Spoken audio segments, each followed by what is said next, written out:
Being a stay-at-home mom fills me with so much joy.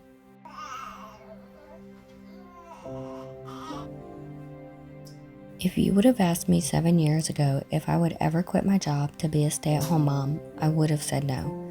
My job meant everything to me. It defined who I was. I was proud of my career, my responsibilities, and my authoritative position.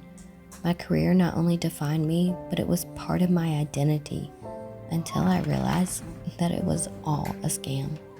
I once heard a Christian radio host say that sin rarely ever starts in the blink of an eye, but instead it is slow to build until you don't even realize how you got so deeply entangled in it. This was true of my career. Without even realizing it, I had made my job my idol.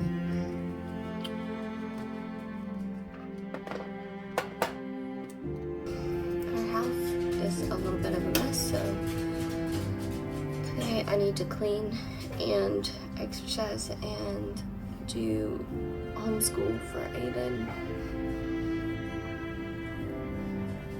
And yeah, that's pretty much our schedule today.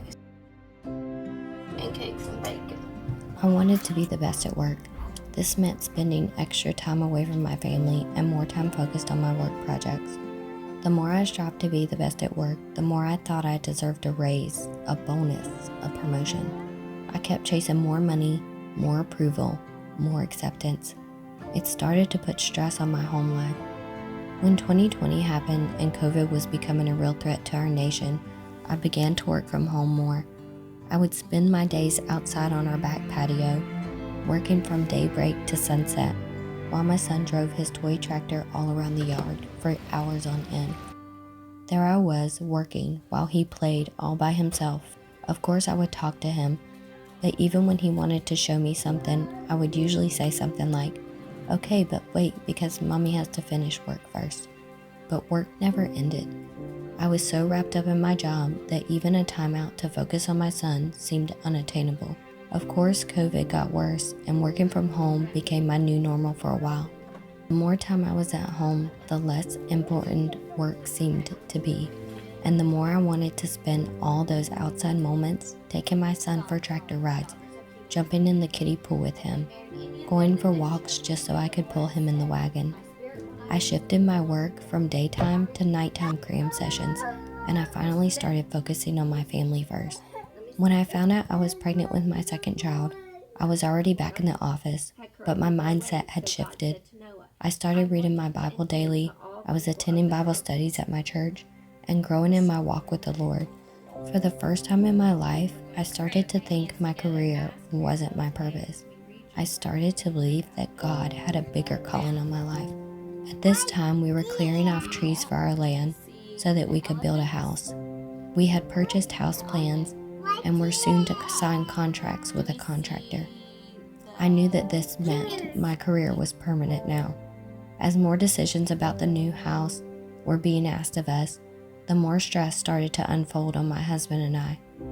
We finally hit a breaking point, and we started having more intentional conversations about what our future looked like. We realized how overwhelmed we were. We felt rushed to make our contracts final as COVID started impacting the cost of building materials.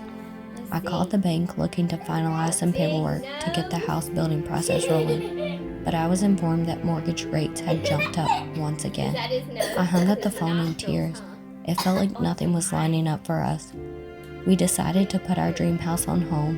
Little did I know, God was preparing us for a better life than we would have created ourselves. A few months passed, and reality set in that building supply prices and mortgage rates were not going to drop anytime soon. It was back to the drawing board. Conversations with my husband continued as we tried to figure out what our new plans were. We started getting quotes on what it would cost to renovate our current home. We knew we needed a new roof, and we needed someone to fix our foundation. The stress started to lift as a looming mortgage payment was no longer in the picture. Instead, some unexpected conversations started to challenge us.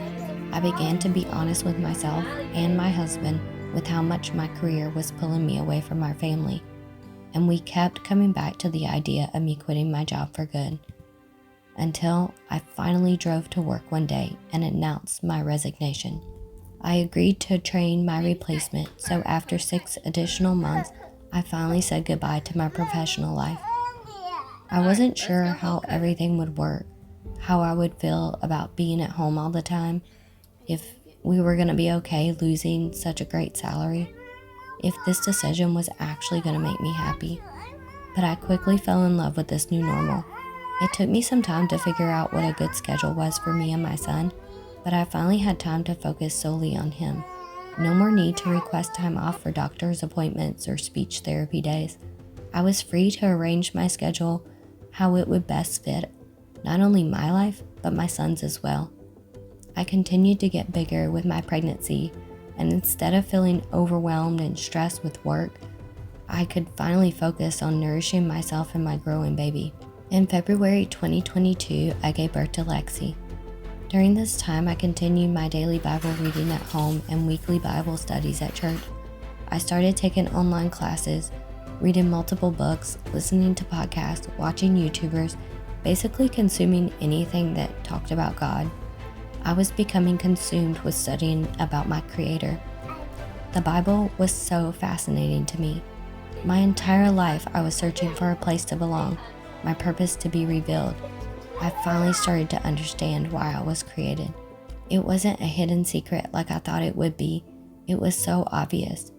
I was created to have a relationship with the Lord, to walk with Him, to love Him, and to love others too.